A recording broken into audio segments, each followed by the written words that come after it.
Hello and welcome to Odds on La Liga, Matchday 15. And as a bonus track, we have this week two great midweek games, Barça Atlético de Madrid, Athletic Real Madrid, since these games will be played this week because we have the Spanish Super Cup and with a lot of doubts, Alvaro, new leader, Football Club Barcelona. We saw Flick doomed on the bench, but I guess Xabi Alonso should be more worried because this Real Madrid is not working. Who knows if he could be axed if we have two bad results in Bilbao and at home against Celta. You never know with Real Madrid. Who was the last manager who was sacked in the middle of the season? Lopetegui, maybe? Yeah, Lopetegui. But, you know, the situation is not catastrophic, but the team is not winning games in La Liga. And surprisingly, Barcelona and Atlético de Madrid are close to them already. Barcelona is ahead of them. And probably the most concerning thing is the fact that some good sources are saying that important players in the group don't believe in Xabi Alonso's methods. And, you know, El Clásico should have had good consequences for Real Madrid because they played with the right attitude and they beat Barcelona. And, however, and yet, El Clásico had bad consequences for Real Madrid because I think that what Vinicius did, just showing his manager how discontent he was with him being substituted, then it didn't have any strong response from Real Madrid back in Xabi Alonso. Instead, Vinicius came out of a winner of that situation, which was ridiculous in my opinion. And since then, Real Madrid has been worse than they were at the start of the season. Some things don't work. And yeah, Barcelona hasn't been perfect either. Atletico is improving, but their improvement is very related to what they are doing at home. Yeah, La Liga is interesting. And I think that Athletic de Bilbao is going to test Real Madrid this coming Wednesday as well. It's going to be a very good game. Well, still the book is, basically pays the same, Real Madrid or Barcelona to win the title. I agree with you. The situation is not catastrophic, but there are really concerning symptoms around Real Madrid. We will talk and break them down in a bit. So, guys, stay with us. Of course, let me know in the comments who are you backing in this great week in Spanish football. And if you enjoy our videos, just support us. Álvaro, let's go on with the show.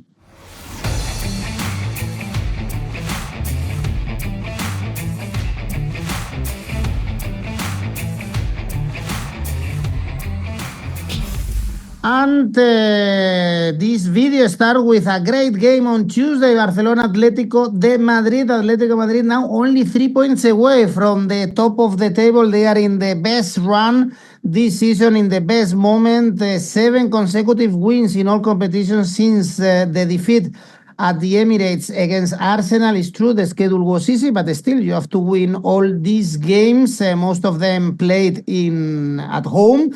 In Madrid, remember, last season they won in Barcelona to be winter champions, but the bookies don't trust them. Álvaro, the bookies still trust Barcelona, even if there are also some concerns, I would say, after the defeat against Chelsea. We could see it in Flick or in Araujo. Both looked doomed. Araujo out with psychological problems after being sent off in that game. And the good news is that Pedri is back. The bad news is that Fermín is out. Yeah, I will add also Rafinha and Joan Garcia. Yeah. Rafinha was last season's best La Liga player, at least in my opinion. And Rafinha is back and he brings so much for Barcelona. And then the goalkeeper Joan Garcia against Alavés, he did one save in particular, showing a great reaction and agility that tells you that he is clearly the best goalkeeper Barcelona has. And I don't have like a full opinion of Joan Garcia because I have to see him more at Barcelona. I've got an opinion about Joan Garcia playing for Espanyol. But at Barcelona, football is different. And the goalkeepers should behave and play differently and position themselves differently. But Joan Garcia has given some positive signs. So, you know, Pedri, Rafinha, and Joan Garcia being back is a massive difference for Barcelona. A team that, yes, has had problems this season. I don't think that Hansi Flick has been under questioning, but he's been nervous. I remember him just sending a message to the players after the draw against Rayo Vallecano, him being Annoyed with Luis de la Fuente and the treatment of Lamine Yamal. Also, this weekend, he had a little bit of a quarrel on the bench. So these are things that show you that Hansi Flick is not completely comfortable this season as he was last season.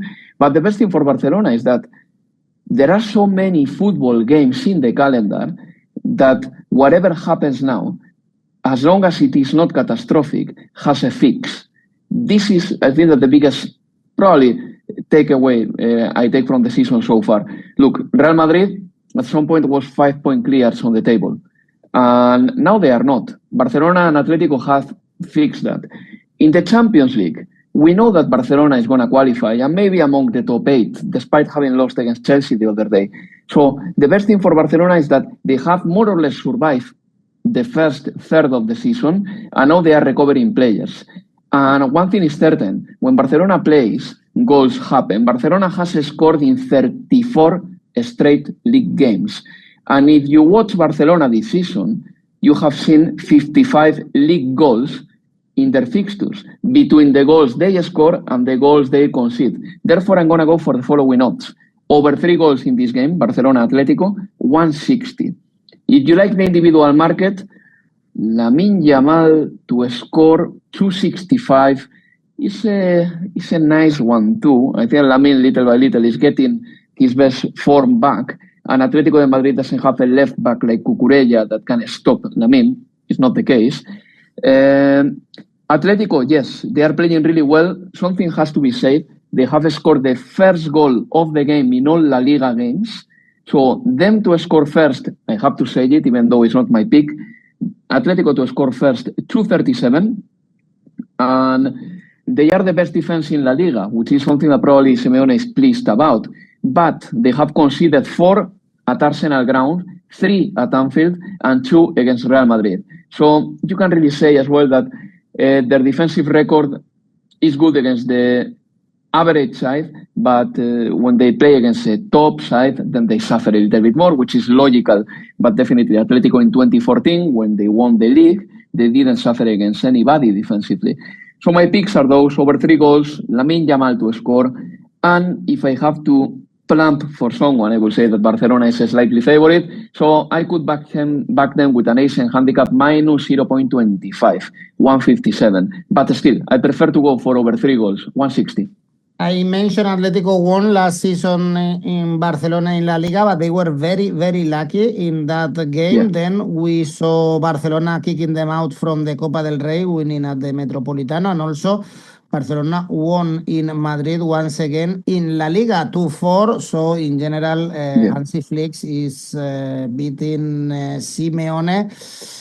And the smart bet is giving us Barcelona to win, is the top tip for this game, according to our AI. And on Wednesday in San Mamés, we have Athletic Real Madrid, 3 consecutive draws of Los Blancos against teams that they should beat, Rayo, Elche, and Girona. So it's really concerning, I think, the form of Real Madrid, also conceding 3 in Athens against Olympiacos. I think Xabi Alonso is under scrutiny. You mentioned there are some rumors already questioning his power in the dressing room. Some strange decisions also for me, not giving any minutes to Hendrik or not using also Gonzalo, who was very useful in the Club World Cup, are very strange, apart from other issues with the stars, especially now with Bellingham. Apart from Vinicius, it looks like the Englishman is angry both with Tuchel and now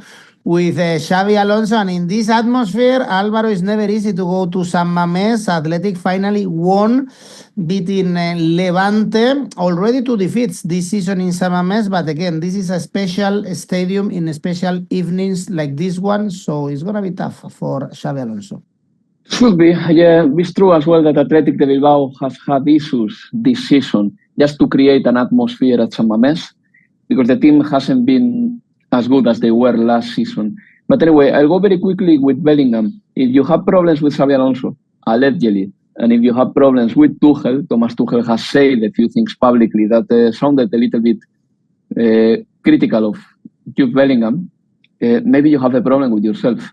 Totally. One thing that distracts me about Jude Bellingham is the fact that he thinks that his role is to score goals. And sometimes he focuses too much on that.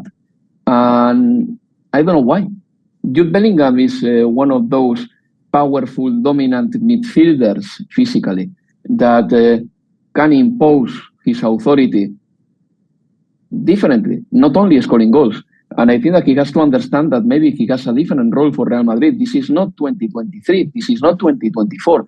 Kylian Mbappé is in the team, and Toni Kroos is not in the team. So Jude Bellingham should help a little bit more in midfield, in my opinion, or at least should understand that his primary role is not scoring goals anymore. And also,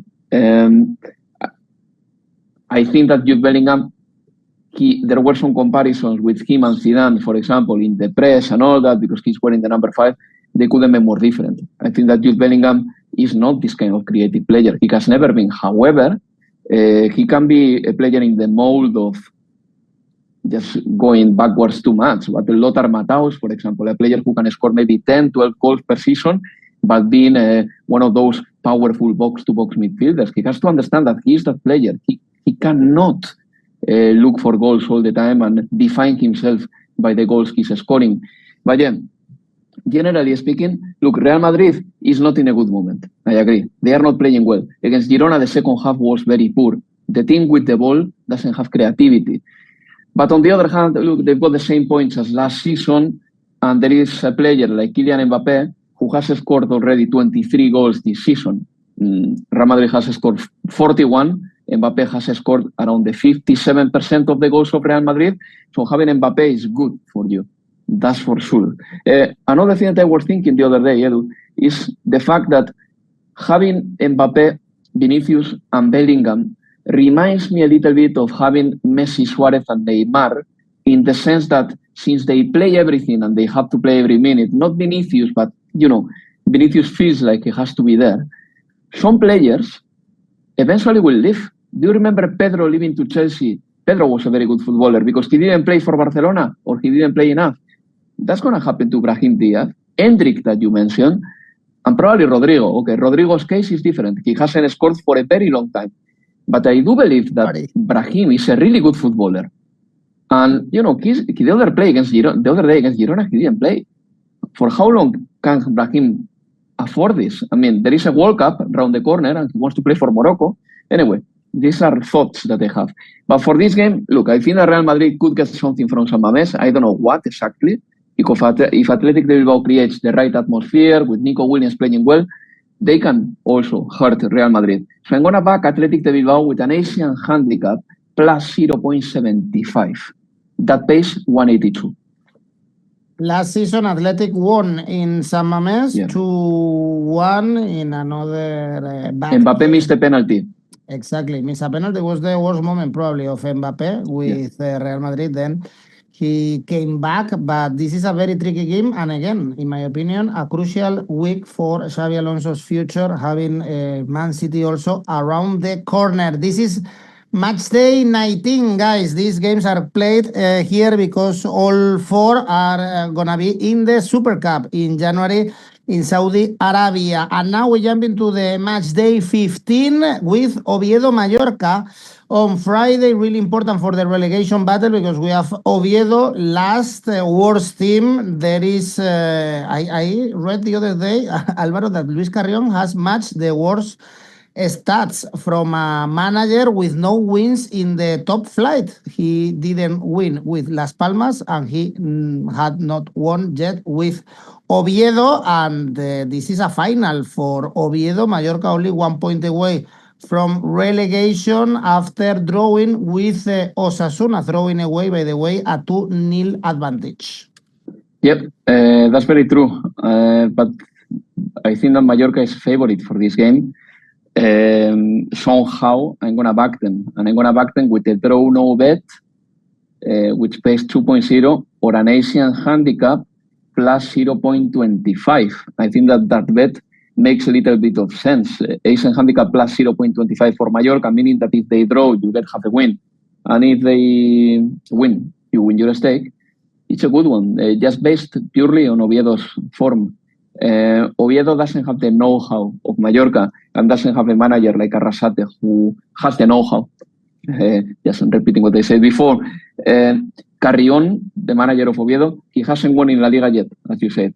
And that happens after you put together his results with Las Palmas and Oviedo.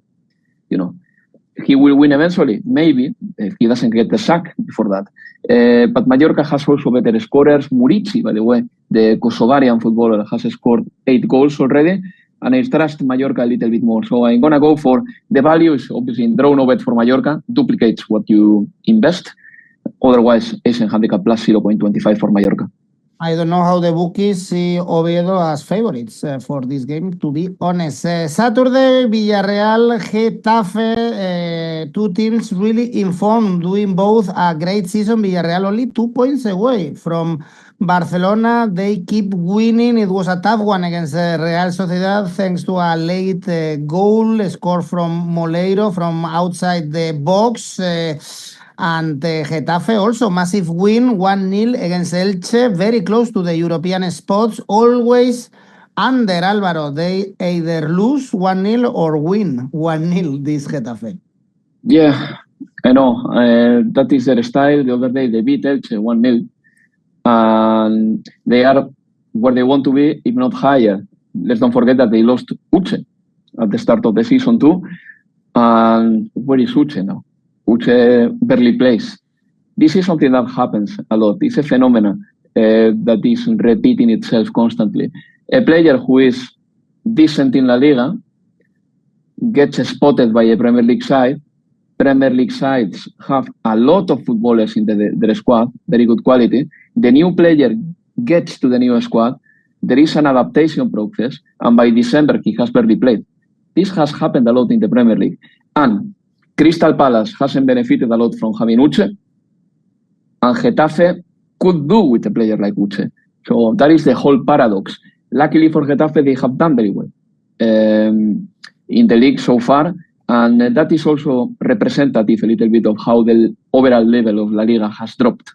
In my opinion, the fact that a few teams are there, like Getafe, like Elche, like Rayo Vallecano, is a little bit of a symptom, really, of Sevilla just not being good, Valencia not being good, Real Sociedad improving but not being there yet. You know, it's a bit of a symptom. But for this game, look, I'm sure that Getafe is going to make it difficult for Villarreal because they know how to do that. And Villarreal, if they go physical, Getafe is going to match them. And if weekly, the likes of Moleiro, Gerard Moreno, Ayoce Pérez, Parejo, etc., because otherwise Getafe is going to get the ball away from them or interrupt the game a lot. I think that this game is going to be a double chance for Getafe in the first half. That pays 165. I'm going to go for that one. I don't forget that Villarreal has done very well at home. They are the best team of the league at home. They got 32 points out of 42, which is a huge thing.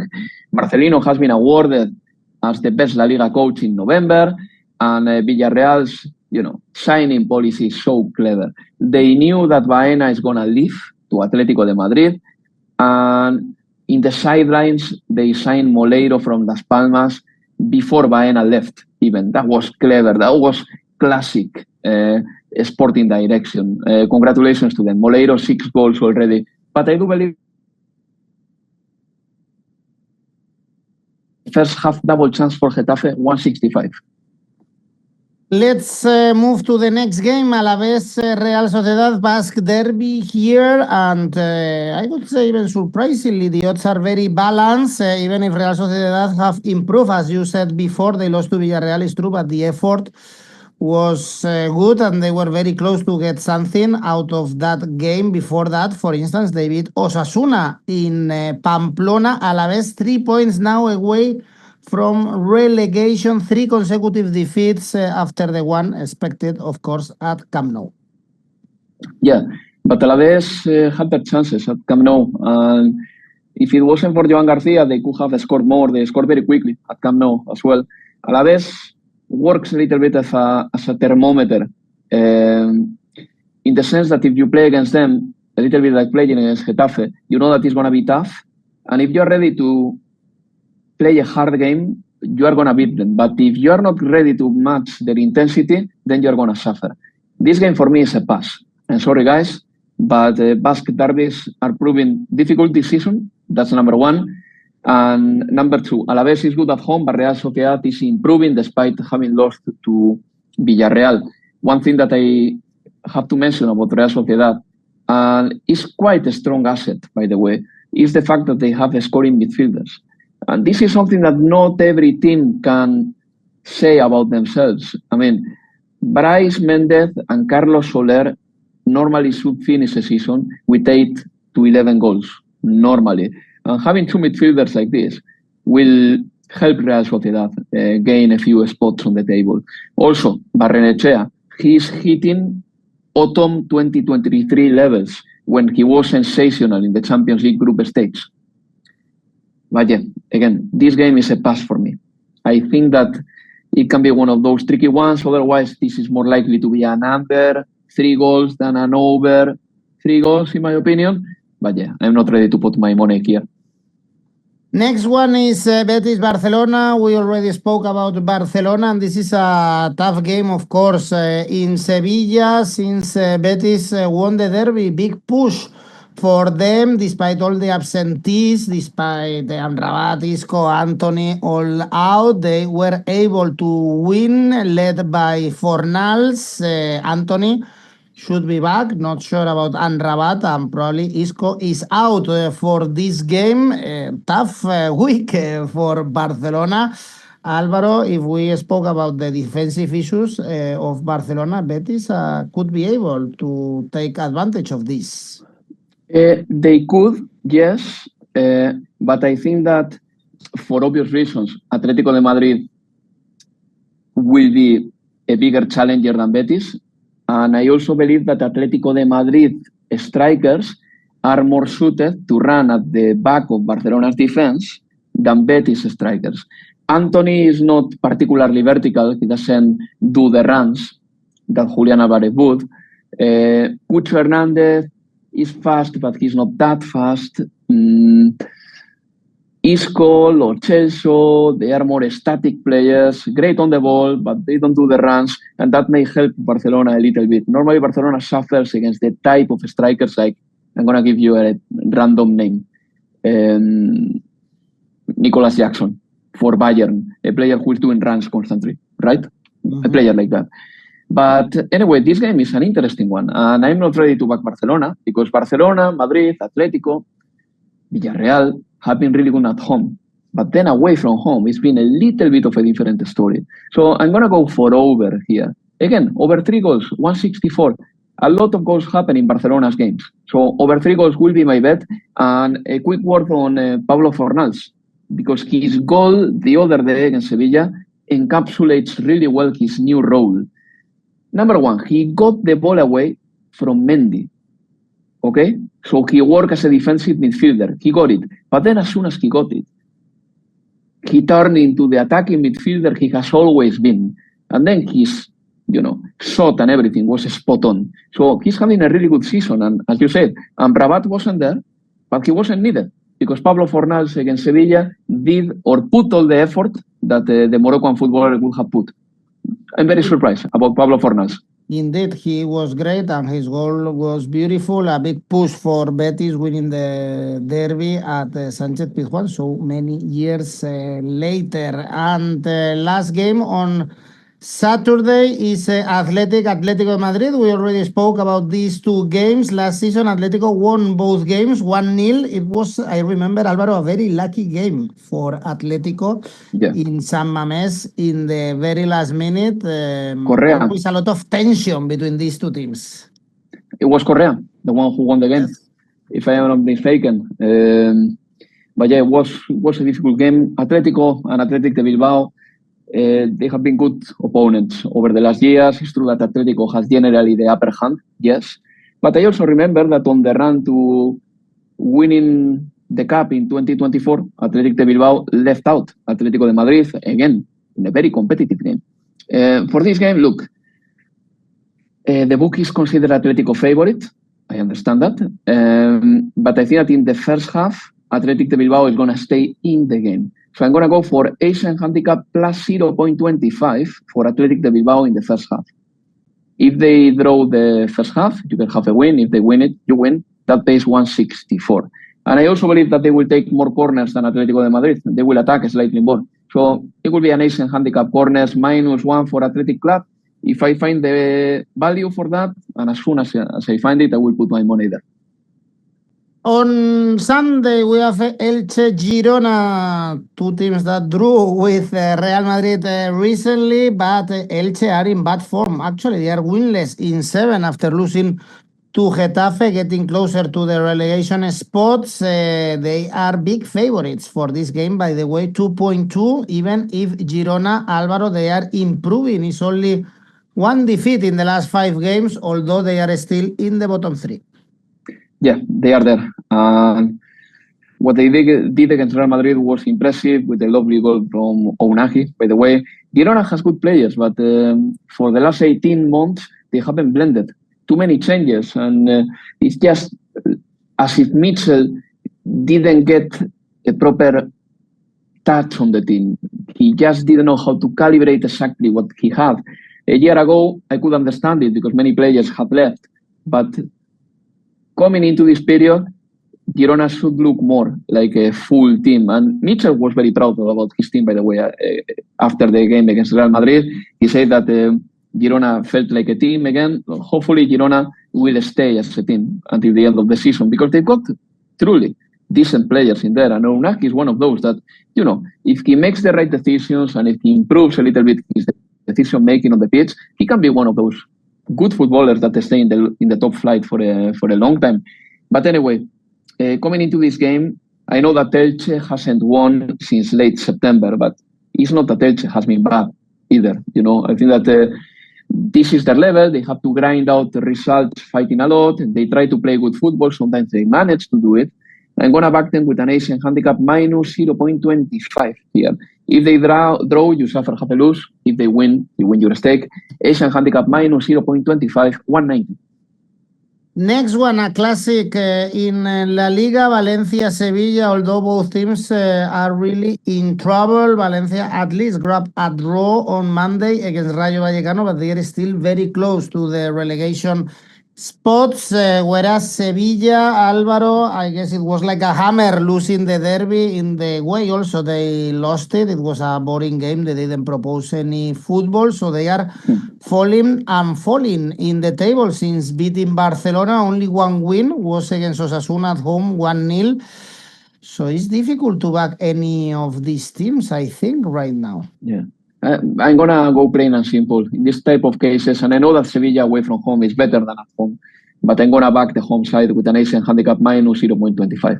So, what I call the decaffeinated backing, basically, that's the best thing I can find here. Not my favorite game, this one. It's a classic of Spanish football. I guess that the atmosphere will be good.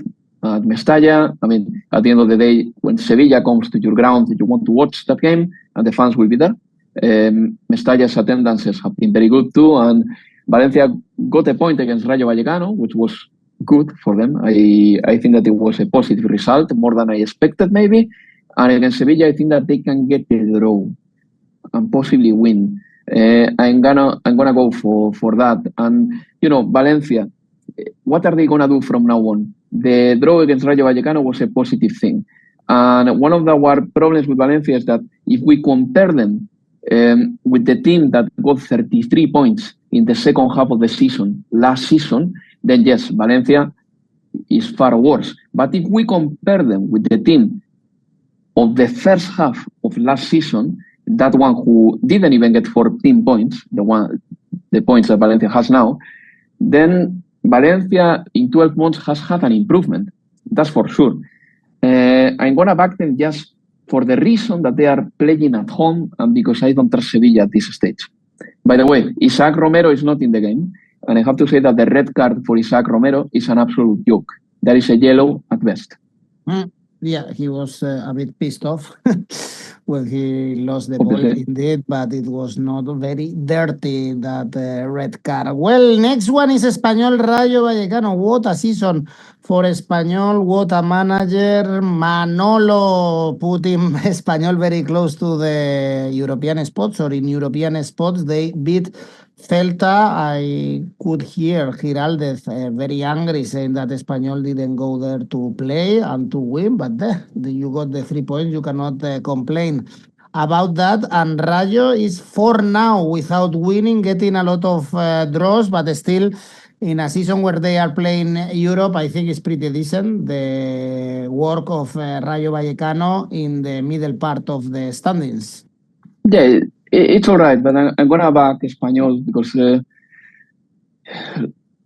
they are more rested to start with. They are playing at home.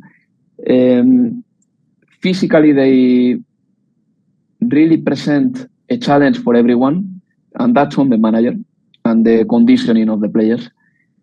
Espanyol has had a good trajectory for a very long time, since March 2025, always a positive one.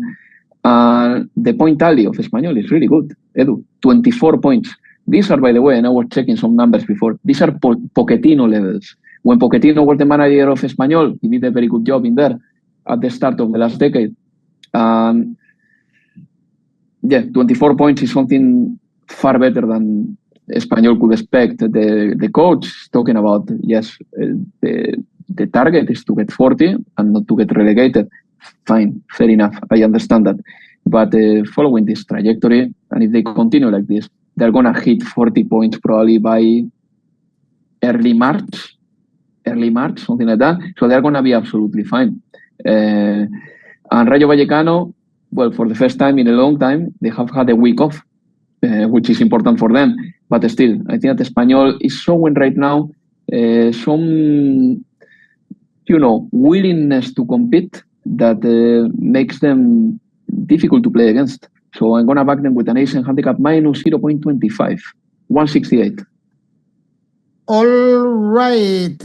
Next one is Real Madrid Celta. Real Madrid going back to the Bernabeu after so many weeks. Remember, there was an NFL game at the Bernabeu. That's why they played so many games away. So I'm curious also to see the reaction of the Bernabeu after all these negative results. Álvaro, Celta could be dangerous, although they lost to Espanyol and Ludogorets also before losing at home to Espanyol. Yeah, Celta could be dangerous, but there is always a little bit of naivety on what they do. And some players they've got at the back, they are prone to make the odd mistake. And when a player like 𝗵𝗵 is on the pitch, he tends to capitalize on these things. First of all, I'm going to go for 𝗵𝗵 to score.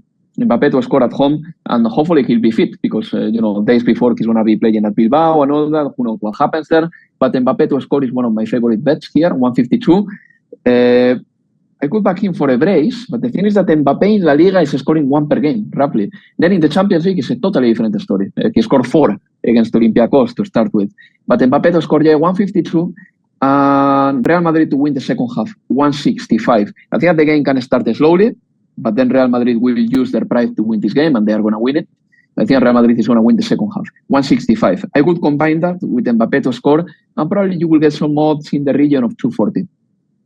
And the last game is Osasuna Levante. Levante fired the manager after the defeat against Athletic. They are penultimate in the standings, only 1 point in the last 6 games. And who knows if Arrasate also could be... No, Arrasate no, sorry. The Osasuna manager, Arrasate, is in Mallorca. The Italian guy that I forgot the name, Alvaro... Alessio Lisi. Alessio Lisi could be El also... Romano.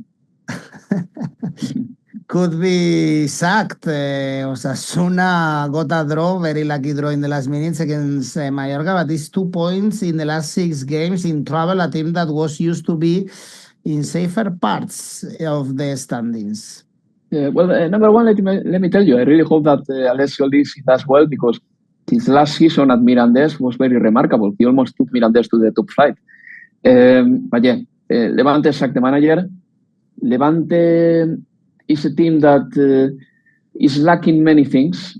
They don't score a lot of goals. They concede quite many. Then a footballer like 𝗵𝗵𝗿, who had a very good start of the season, is not going through his best run right now.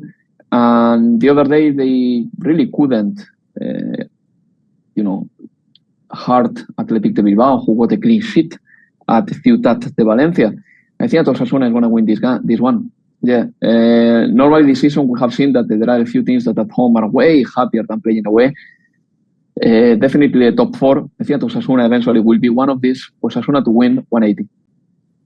Away, they are dreadful actually, so you can only back them when they are playing at home. Indeed, level on points now with Girona. Well, this is it. Long video, a lot of games in La Liga 12. We also have Copa del Rey this week, by the way. And remember, guys, of course, we have our tipster competitions going on in Oddspedia. You can start playing now in the one in December, and don't forget to check out Rivals, create your own tipster competitions, play with your friends. Also some money to be made there. Álvaro, safe bet? Well, it has happened a lot in the last season, so goals in Barcelona Atlético. Barcelona Atlético over 3 goals, 160. And the ACCA? It will be Barcelona Atlético over 3 goals, Asian handicap -1 for Real Madrid against Celta, Asian handicap -0.25 for Osasuna against Levante. Altogether 367. Okay, Álvaro, thank you. See you soon. Bye bye.